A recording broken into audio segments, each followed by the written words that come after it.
Guys, welcome to my channel learn with Shweta. तो आज हम पढ़ने वाले हैं पॉलिटिकल की second book politics in India since independence का chapter 1 challenges of nation building. ये इस चैप्टर का पहला पार्ट है। आइए देखते हैं इस चैप्टर में क्या क्या हम पढ़ेंगे। Challenges for the new nation. अब क्या क्या चैलेंजेस आए न्यू नेशन बिल्डिंग के टाइम में। At the hour of midnight on 14-15 August 1947, India attained independence. 1947 के 14 से 15 अगस्त के बीच में मिडनाइट में इंडिया ने इंडिपेंडेंस अपनी गेन करी थी। जवाहरलाल नेहरू जो थे वो उस टाइम पे पहले प्रधानमंत्री बने थे। जवाहरलाल नेहरू जी ने एक स्पेशल सेशन बुलाया था कॉन्स्टिट्यूएंट असेंबली में, जिसको ट्राइस्ट विद डेस्टिनी स्पीच कहा जाता है। इंडिया जो है वो बहुत ही डिफ़िकल्ट सर्कमस्टांसेस से फ्रीडम उन्हें मिली थी। पार्टीशन के टाइम पे बहुत सारे लोग जो थे वो बेघर हो गए थे। इंडिपेंडेंस के टाइम में इंडिया को 3 चैलेंजेस फेस करनी पड़ी। पहला चैलेंज जो था उसमें था नेशन बिल्डिंग, जिसमें कि अलग अलग धर्म के रहते थे, जो कि अलग अलग भाषाएं, कल्चर और रिलीजन के थे। दूसरा था एस्टैब्लिश डेमोक्रेसी। इंडिया ने अडॉप्ट करा था डेमोक्रेसी को पार्लियामेंट्री फॉर्म ऑफ गवर्नमेंट के बेसिस पे। तीसरा था इसके अंदर ensure development and wellbeing of entire society. पहले चैलेंज जो था वो इमीडिएट चैलेंज था कि नेशन को हमें शेप देनी है और सबको एकजुट लेके आना है। जो अलग अलग प्रकार के लोगों के अंदर विभिन्नताएं हैं उन सबको एकजुट करना है।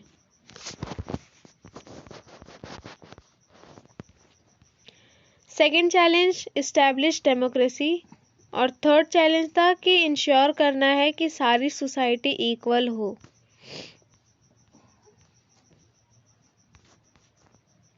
इस चैप्टर के अंदर हम फोकस करेंगे मेनली नेशन बिल्डिंग के बारे में। अब आइए देखते हैं अपना नेक्स्ट टॉपिक, जो है पार्टीशन, डिस्प्लेसमेंट एंड रिहैबिलिटेशन। 14-15 अगस्त 1947 में 2 नेशन स्टेट्स जो था वो बनाया गया, यानी कि इंडिया का पार्टीशन हुआ इंडिया और पाकिस्तान में। According to the two-nation theory advanced by the Muslim League, India consisted of not one but 2 people. जो टू नेशन थ्योरी थी वो मुस्लिम लीग के द्वारा लाई गई थी, जिसके अंदर बोला गया था कि इंडिया जो है वो एक नहीं बल्कि 2 लोगों से बना है। वो 2 लोग हैं, हिंदूज और Muslims. That is why it demanded Pakistan a separate country for the Muslims. इसीलिए मुस्लिम लीग ने डिमांड करा था कि उनके लिए एक सेपरेट कंट्री बनाई जाए जिसका नाम होगा Pakistan. The Congress oppose this theory and demand for Pakistan. Congress जो थी वो इसके विरुद्ध थी और उसने इस थ्योरी की डिमांड को बहुत ही ज़्यादा खिलाफ थी उसके।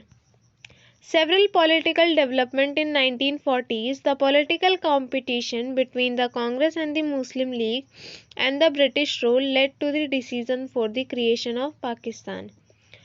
जो पॉलिटिकल कंपटीशन था कांग्रेस और मुस्लिम लीग में वो बढ़ता चला गया, पर जो ब्रिटिश थी उसने एक महत्वपूर्ण भूमिका निभाई पाकिस्तान को बनाने में। The idea might appear simple, but it presented all kinds of difficulties. यह आइडिया भले ही आप लोगों को बहुत आसान लग रहा होगा, लेकिन इसके अंदर बहुत सारी डिफ़िकल्टीज़ का सामना करना पड़ा उस टाइम पे। First of all, there was no single belt of Muslim majority areas in British India. पहला जो डिफ़िकल्टी था वो ये था कि कोई भी सिंगल बेल्ट नहीं था मुस्लिम मेजॉरिटी का ब्रिटिश इंडिया के अंदर। दूसरा था there were 2 areas of concentration, one in the west and one in the east. दूसरा इसके अंदर था कि 2 एरियाज थे जिसके अंदर मुस्लिम जो थे रहते थे। पहला था वेस्ट में और दूसरा था ईस्ट में। There was no way these two parts could be join. कोई भी ऐसा तरीका नहीं था कि ईस्ट और वेस्ट को जॉइन करा जा सके। सेकंड है not all Muslim majority areas wanted to be in Pakistan. सारे जो मुस्लिम मेजॉरिटी के लोग हैं वो पाकिस्तान का पार्ट नहीं बनना चाहते थे, सिर्फ कुछ ही मुस्लिम मेजॉरिटी के लोग बनना चाहते थे। जैसे कि एग्जाम्पल है इसका खान अब्दुल गफ़ार खान। इसका एग्जाम्पल है खान अब्दुल गफ़ार खान, जो कि एक अनडिस्प्यूटेड लीडर थे नॉर्थ वेस्टर्न फ्रंटियर प्रोविंस के, जिनको फ्रंटियर गांधी भी कहा जाता था। यानी कि खान अब्दुल गफ़ार खान जो थे वो एक फ्रंटियर गांधी के नाम पे भी जाने जाते थे। Oppose the two nation theory, ये टू नेशन थ्योरी के खिलाफ थे। Despite his opposition NWFP, shortcut में नॉर्थ वेस्टर्न फ्रंटियर प्रोविंस को NWFP भी कहा जाता है, इनकी बात को ना मानते हुए उनको मर्ज कर दिया गया पाकिस्तान के साथ। थर्ड प्रॉब्लम जो थी, the third problem was that two of the Muslim majority province of British India, Punjab and Bengal, had very large areas where the non Muslims were in majority. तीसरी जो प्रॉब्लम थी वो ये थी कि जो मुस्लिम मेजॉरिटी है ब्रिटिश इंडिया के अंदर वो तो थी, लेकिन इसके साथ साथ नॉन मुस्लिम मेजॉरिटी भी थी इंडिया के अंदर, जो कि सबसे ज़्यादा थी पंजाब और बंगाल में। फोर्थ प्रॉब्लम जो थी, the fourth problem was minorities on the both sides of the border. अब जो माइनॉरिटीज़ थे, हिंदू के जो इंडिया है उसके अंदर मुस्लिम्स जो थे वो माइनॉरिटी थे, और जो पाकिस्तान बना उस टाइम पे वहाँ पे हिंदूज जो थे, हिंदू सिख क्रिश्चियन, ये सारे माइनॉरिटी में आते हैं। तो दोनों साइड बॉर्डर के माइनॉरिटी की जो संख्या थी वो दोनों साइड ही एक बड़ी प्रॉब्लम बन चुकी थी। आइए अब इसका देखते हैं कि क्या परिणाम निकला पार्टीशन का। Consequences of partition. The year 1947 was the year of one of the largest, most abrupt, unplanned and tragic transfer of population that human history has known. जो 1947 का ईयर था वो एक सबसे बड़ा अनप्लान्ड और ट्रेजिक ट्रांसफ़र, यानी कि ह्यूज पॉपुलेशन, एक बहुत ही बड़ी संख्या जो थी पॉपुलेशन की वो एक जगह से दूसरी जगह ट्रांसफ़र हुई, और इसके अंदर बहुत सारे लोगों की डेथ हुई, बहुत सारे लोग जो थे मारे गए थे। In the name of religion people of one community ruthlessly killed and ma'am people of the other community.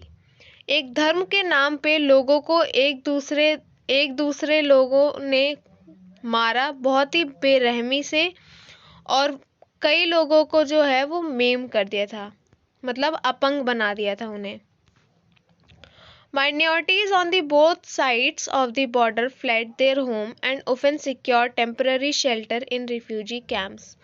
दोनों साइड जो माइनॉरिटीज़ थी वो दोनों साइड से जो माइनॉरिटीज़ पीपल थे वो एक जगह से दूसरी जगह जा रहे थे, उनके लिए एक टेम्पररी शेल्टर बना दिया गया था जिसको रिफ्यूजी कैंप कहा गया।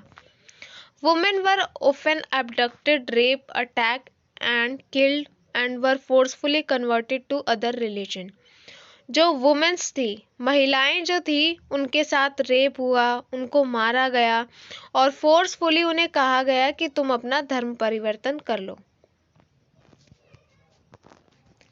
It is estimated that the partition forced about 80 lakh people to migrate across the new border. Between 5 to 10 lakh people were killed in partition related violence. अब ऐसा अनुमान लगाया गया है कि पार्टीशन के टाइम पे 80 लाख लोग जो थे वो एक जगह से दूसरी जगह माइग्रेट हुए, और 5 से 10 लाख लोग जो थे पार्टीशन के टाइम में बड़े ही बेरहम तरीके से मारा गया उन्हें। इसके बाद नेक्स्ट हमारा टॉपिक है इंटीग्रेशन ऑफ प्रिंसली स्टेट्स, जो हम नेक्स्ट वीडियो में पढ़ेंगे। So guys, thank you for watching my video. If you like this video, please like, comment and subscribe to my channel.